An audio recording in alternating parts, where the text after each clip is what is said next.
Hey guys, and welcome to another video in my series of videos on statistical mechanics. In the last video, we introduced the density of states for a system, a statistical canonical ensemble.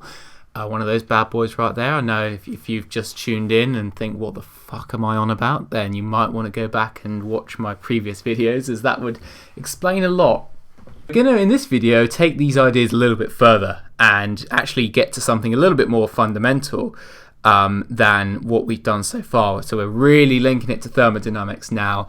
We're going to derive the Equipartition theorem, and you're like, what is that? Well, that is basically all about how energy is shared for every quadratic degree of freedom. More on that to come. And we're also going to derive what's called the Dulong-Petit Law. So where do we begin? Well, we firstly need to derive this thing called the n-particle partition function. But so far we've basically considered this guy right here, Z beta. And Z beta he's pretty useful. He'll give you the partition function for one particle.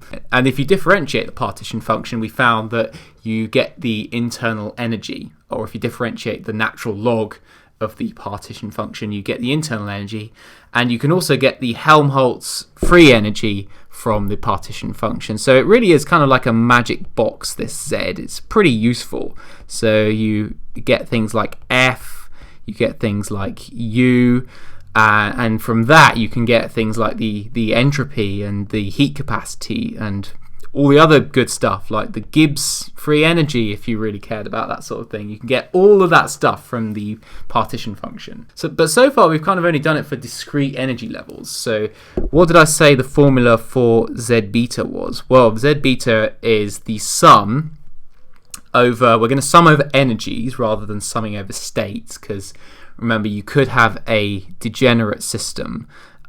So basically, you have to introduce this G factor, which is the microstate multiplicity. So you basically have this so if you've got two energy levels which are at the same level, then you have to count it twice. Basically, that's all that G is saying. And then you've got the exponential, the Boltzmann factor, e to the minus beta ej, and you're summing over from j equals 0. J is literally just a dummy variable, just so that you know what you're summing over. You're summing over energies.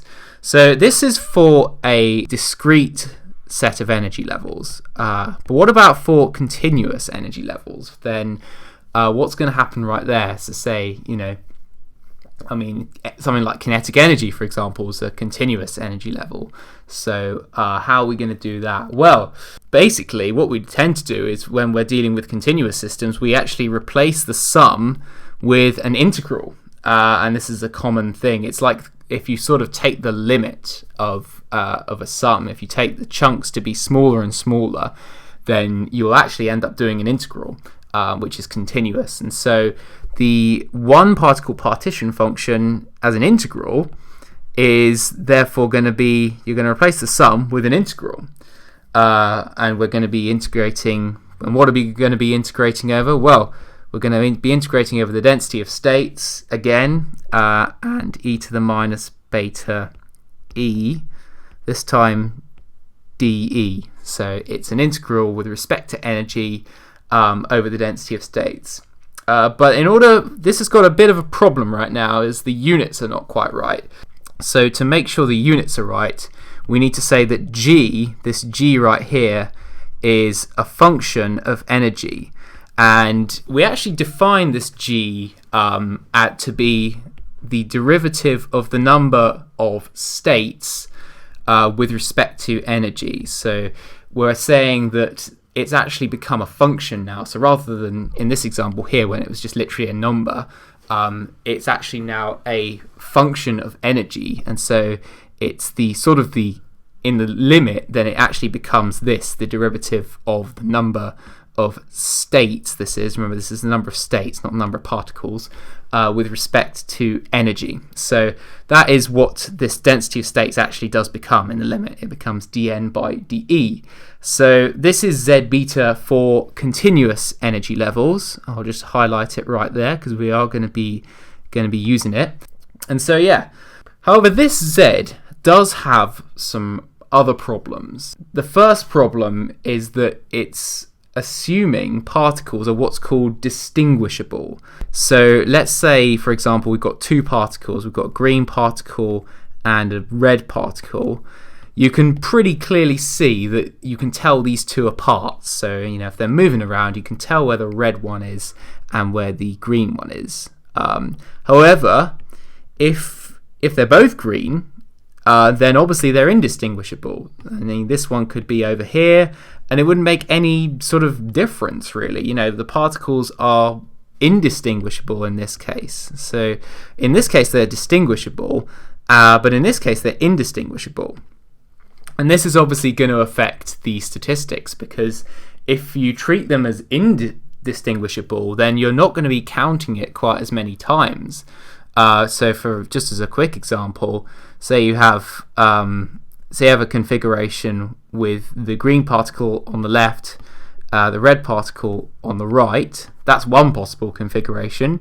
You could have both particles on the left, both particles on the right, or the other way around, the red particle on the left, the green particle on the right. So you've got 4 different combinations.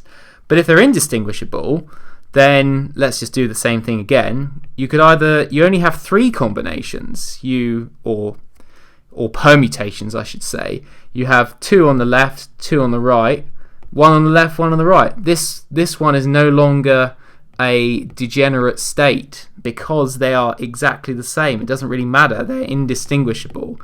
And so this is clearly going to affect the probabilities. So when we're generalizing the partition function to n particles, we need to make sure that we're not going to overcount, it's called. So that is one problem.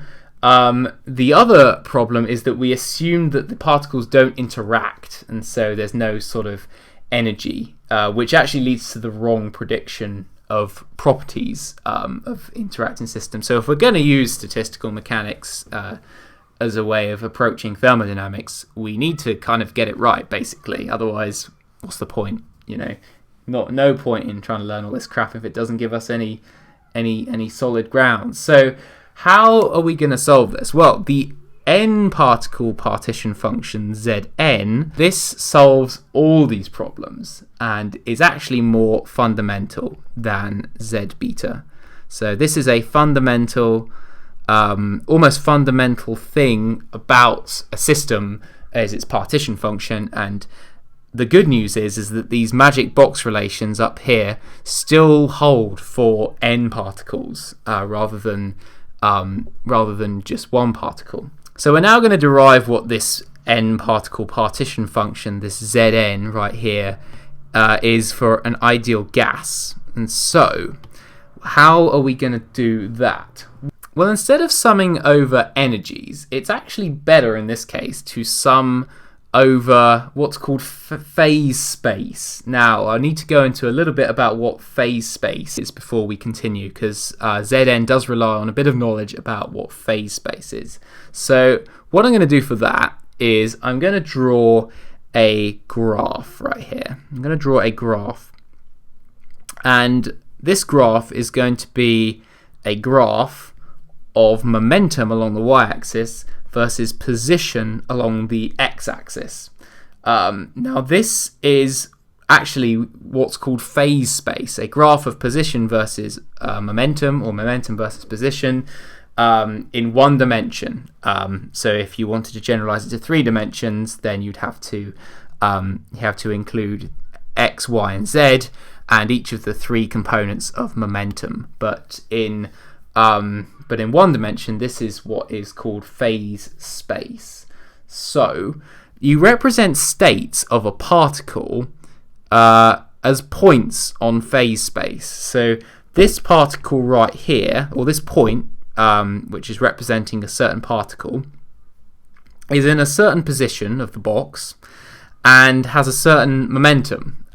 It's traveling a certain way, and so this represents almost like a state, really. Like, it's very similar to a state, which is what we were talking about before, except it's now continuous. It's not discrete. It's a continuous state, and so.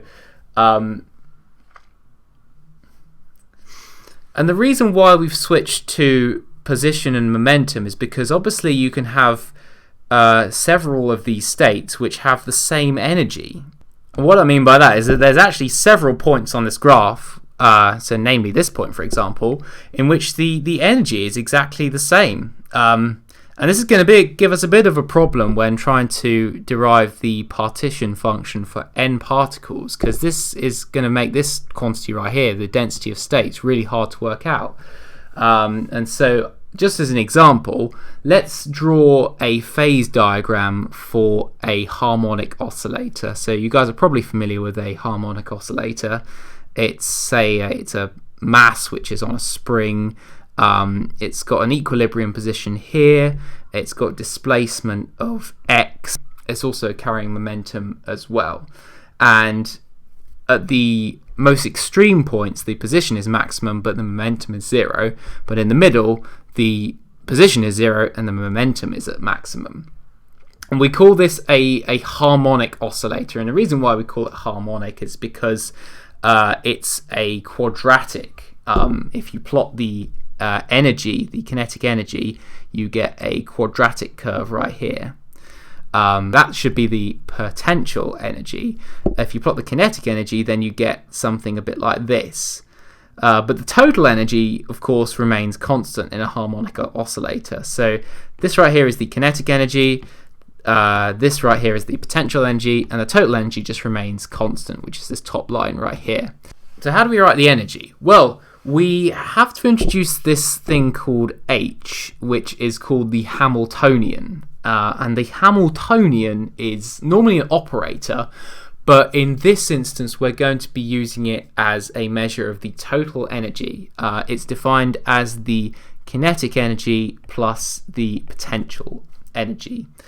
So what is the Hamiltonian for a harmonic oscillator? Well, the Hamiltonian is going to be the sum of the kinetic and potential energies. So what's the kinetic energy? Well, kinetic energy is half mv squared. It's just this mass right here. It's going to have a kinetic energy half mv squared. But instead of half mv squared, I'm actually going to write it as p squared over 2m. It's exactly the same thing. Half mv squared is, you can simply show this as, if you sub out mv for p squared, then you're going to get a half. There's one mv, but if you add another mv, you're going to get p squared. But of course, you've got an extra m right here, so you need to divide by mass again. So you guys have probably seen that substitution before. The kinetic energy is p squared over 2m, where p is the momentum. So what about the potential energy? Well, the potential energy of a harmonic oscillator is just the elastic potential energy stored in the spring, which is simply a half kx squared, where k is the spring constant. But you guys probably know that you can replace k with m omega squared, and that is from that's from when you solve the harmonic oscillator equation. So you get p squared over 2m plus a half m omega squared x squared. So this is the Hamiltonian of the harmonic oscillator right here. If you look at the form of this Hamiltonian, then you notice there's a p squared and an x squared right here. And so what does this kind of remind you of? If we go back to our phase diagram right here, our phase space diagram, you've got a something squared plus something else squared. Well, it's actually going to trace out an ellipse on phase space. If you remember the equation for an ellipse, then it's actually something along the lines of r equals ax squared plus y squared, where a and b are just coefficients that determine how big the ellipses are in the x and y directions respectively, and r is basically the radius function. So that is basically what a harmonic oscillator looks like in phase space, and this is actually quite a key thing throughout physics. You'll see Hamiltonians a lot if you study more advanced mechanics, and you'll see it in quantum mechanics as well. So it's pretty useful. So how does this help us for our partition function? Well, every particle is going to have one of these phase diagrams right here. It's going to have a certain position and a certain momentum. But of course we're in 3D, so it's actually going to have, rather than just 2 coordinates, each particle is going to have 6 coordinates. So it's going to have the 3 x, y, and z coordinates, and it's going to have the 3 momentum coordinates. So I'll just list these out. It's going to have x, y, and z, but also the x component of momentum, the y component of momentum, and the z component of momentum. So, because of course position and momentum are both vectors, so it's going to have 6 coordinates. And basically, yeah, so the whole state can be specified by these 6 numbers right here.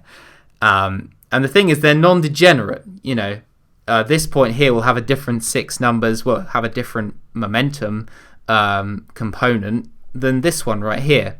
And, you know, if you sort of, so obviously we're not going to have problems with degenerate energies right here. So this is why I'm taking this massive detour to sum over phase space rather than summing over energies. And I hope you guys can see that basically the reason for this is because of the fact that you are going to have real problems when calculating the density of states for this. It's actually much easier to sum over position and momentum because they are vectors, and every point is distinct. It's going to have a certain x and px, or if you're in 3 dimensions, it's going to have a unique set of these numbers right here.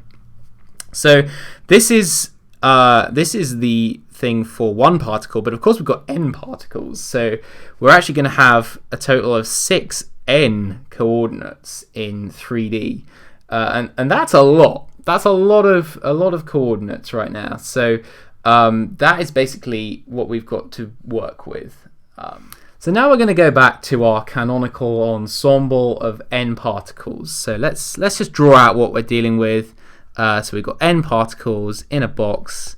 In the canonical ensemble, it's in equilibrium with a heat bath at temperature T. Remember, canonical ensemble is just another fancy way of saying that it's in equilibrium with a heat bath right here.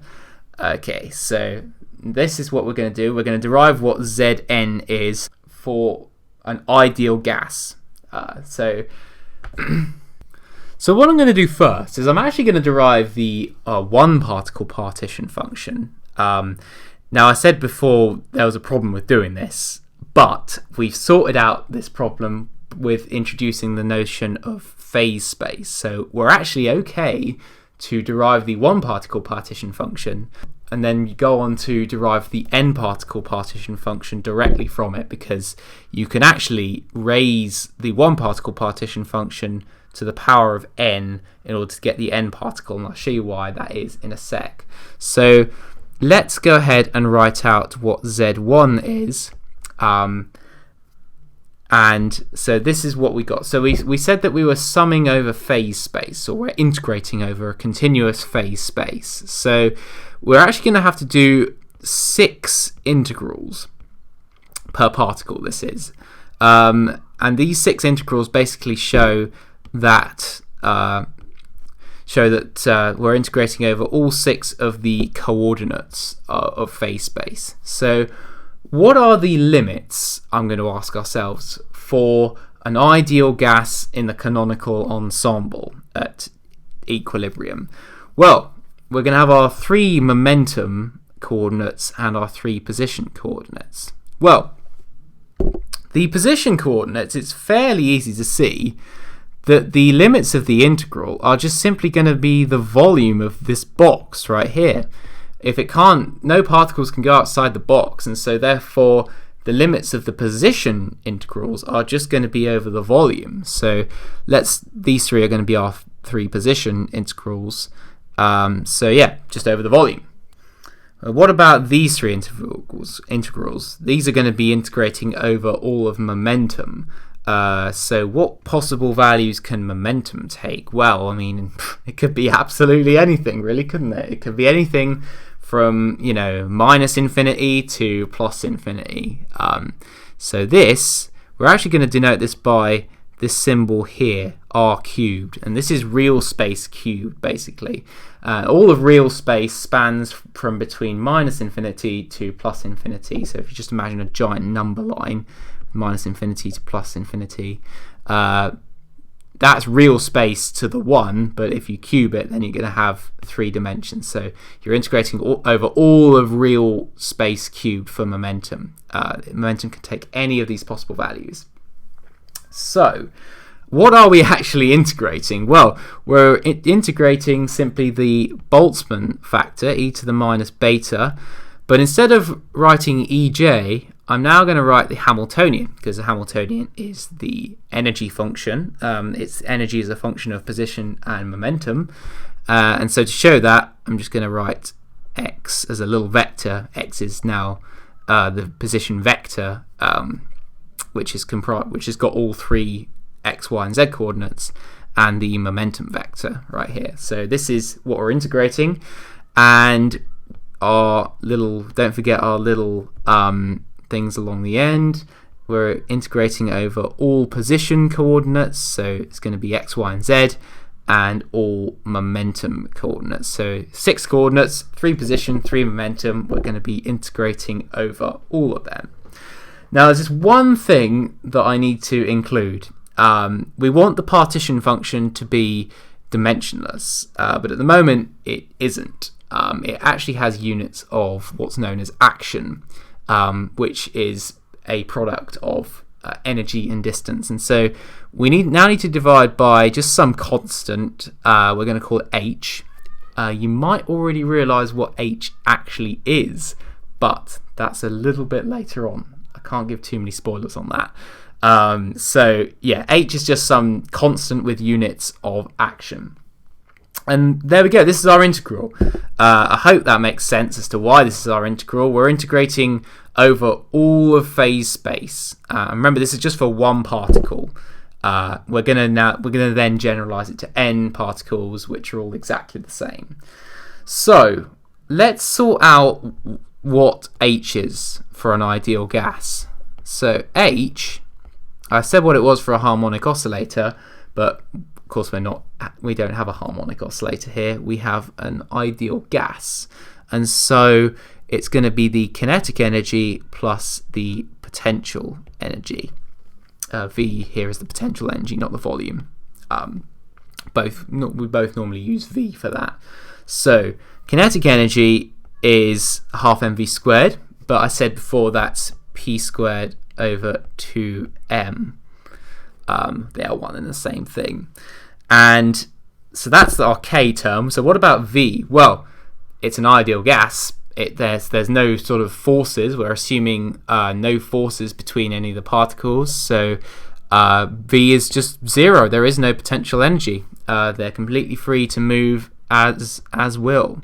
So this is what H is. But what I'm going to do is, because of course we've got our 3 momentum coordinates, I'm actually going to split this P term right here into its separate components. And so this is going to become 1 over 2m. P squared, well, it works simply like Pythagoras.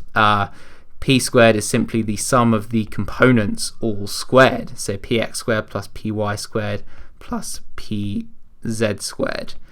That is just, breaking apart into its constituent components. You guys saw that we did that with velocity when we were deriving the pressure of an ideal gas. It's a fairly well-known thing. So yeah, that is what it is in terms of all of its individual components. So let's go ahead and substitute in this into here, right? into the Hamiltonian right here.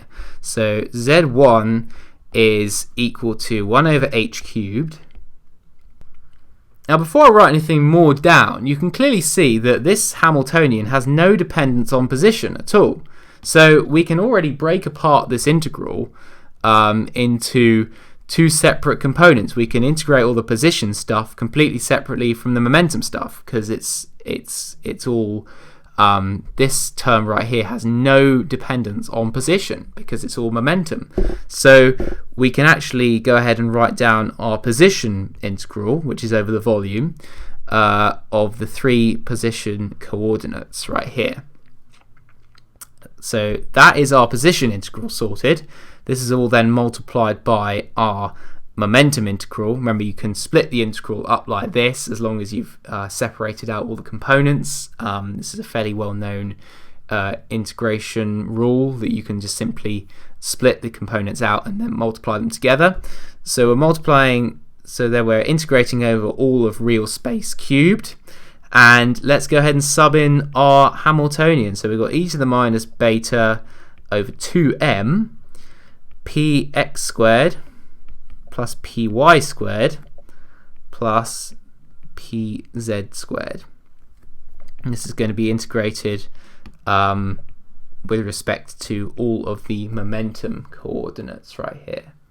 So what can we do right here? Well, I hope you guys can clearly see that this term right here is pretty clear what this is going to be. You're integrating over a volume of all of the over all of the different coordinates. So what are you going to get? Well, you're just going to get the volume. That's all you're going to get. As these integrate, you're going to just get x times y times z evaluated between, you know, the x length of the box, the y length of the box, and the z length of the box, which is just the volume.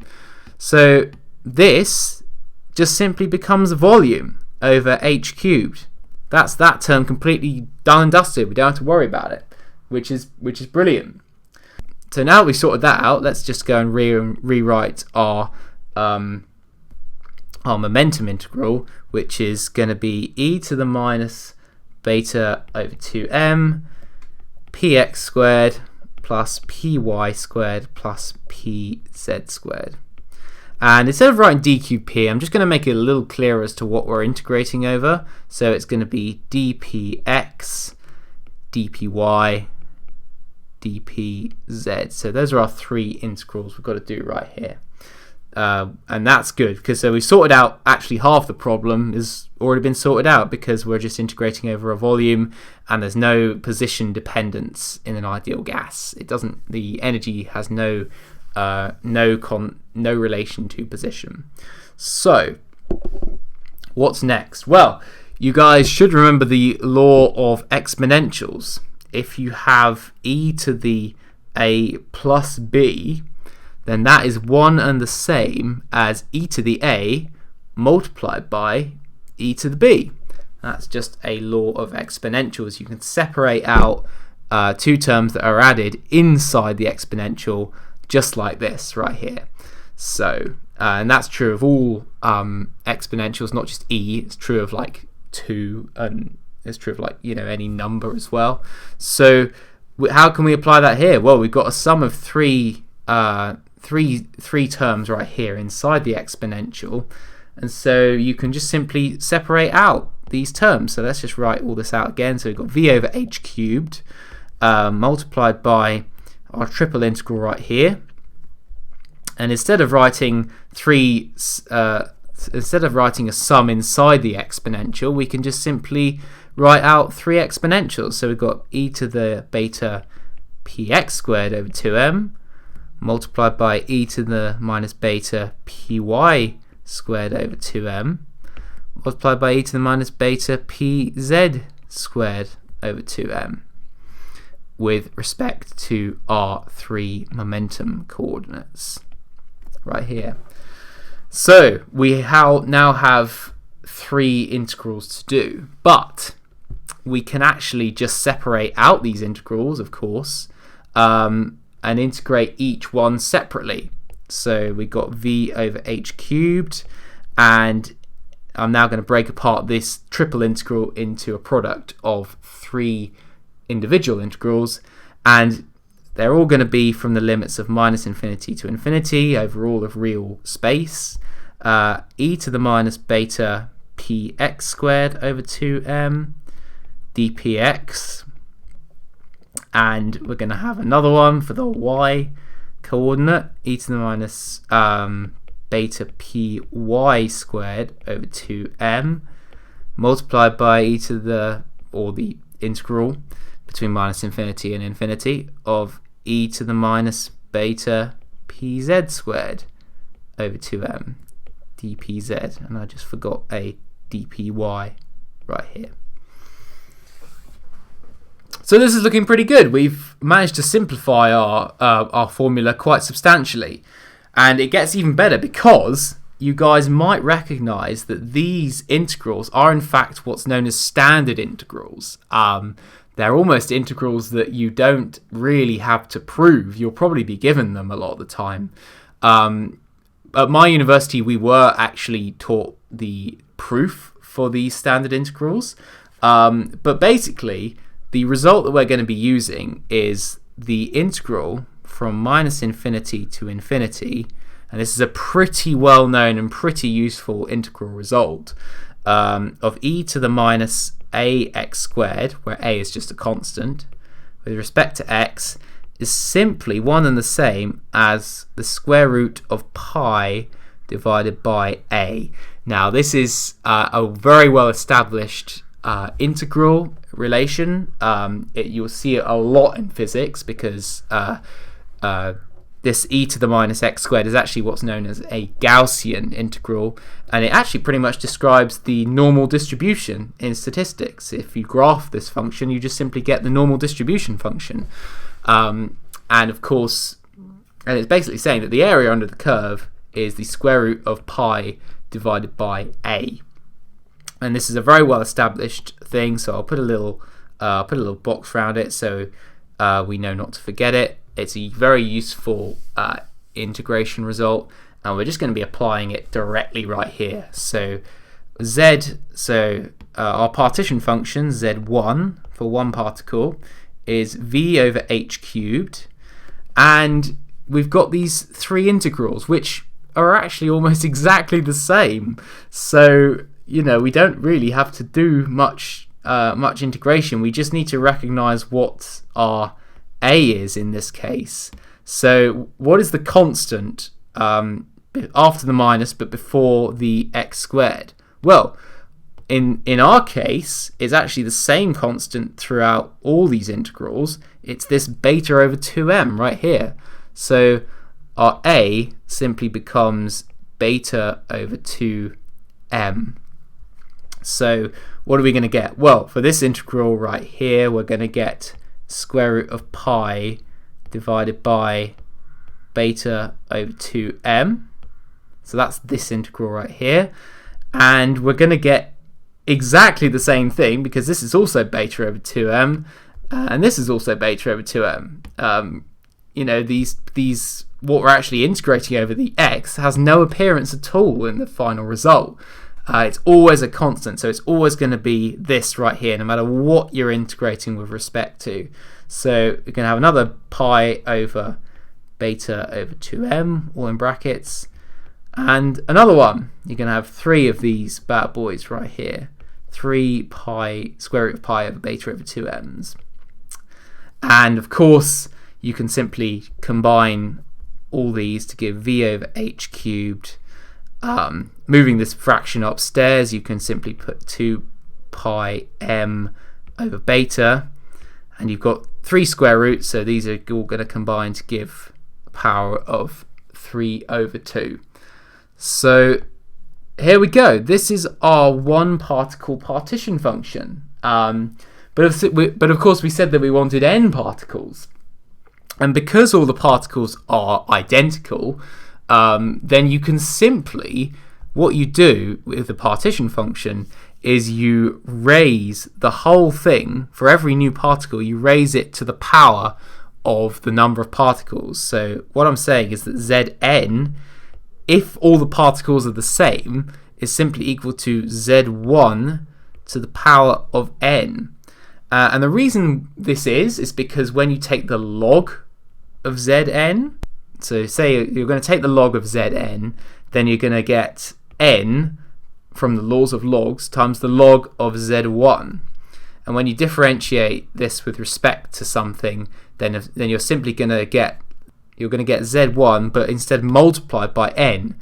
And this is exactly what we want for something like the internal energy. If you, because of course the internal energy is just 3 over 2 nkbt. So it's proportional to n. So if z, but this is also, remember, the negative derivative of the logarithm of the partition function. And so if you take log of z, then the n comes downstairs, and therefore this whole thing gets scaled up by a factor of n, which is exactly what we want for the internal energy. It's proportional to n. So I hope you guys can see why you can simply say that if all the particles are identical, Zn is simply z1 to the n. So let's just go ahead and substitute in this expression right here. We're nearly there, which is v over h cubed 2 pi m over beta to the power of 3 over 2, except all this is now going to be raised to the power of n. So this is the n particle partition function, except it's not quite the n particle partition function. Now, for a reason that we haven't really gone into much yet, in a monatomic ideal gas, particles are, of course, indistinguishable. Remember what I said earlier about all of the different atoms? The particles are completely indistinguishable. They're all exactly the same. They're all in a box of gas. They're all bouncing around, and you wouldn't be able to tell. You wouldn't be able to tell, this one from this one at all. So you could have two completely different states where the particles are indistinguishable. And the way in which we compensate for that is we add a little factor outside the front. And the factor we add is 1 over n factorial. Now, you remember that when I was talking about combinations and permutations, the way in which you got down from permutations to combinations was you simply divided by an extra factorial term. So this is exactly the same thing. We're reducing the overcounting by dividing by n factorial. So my best way of explaining this is if you've got four numbers, so you've got 5, 7, 2, and 2, then what I'm saying is that this particular permutation is indistinguishable from this permutation right here. It's still 5, 7, 2, 2. It's still exactly the same from all you can see, but you can see that I've swapped the numbers. We've actually got two different indistinguishable permutations, and so this is the reason for this n factorial, and the way you compensate in this is to divide by n factorial. So there we go, we've got it. We've got our n particle partition function for an ideal gas, and this is a great formula right here, because from this you can still use the magic box relations to get the internal energy and the heat capacity and all that good stuff. So yeah, that's the n particle partition function for an ideal gas. In the next video, we're going to go on to derive what the internal energy is from this, and the entropy as well, and then afterwards the Equipartition theorem, which is a pretty useful theorem in statistical mechanics. So I'll see you guys then.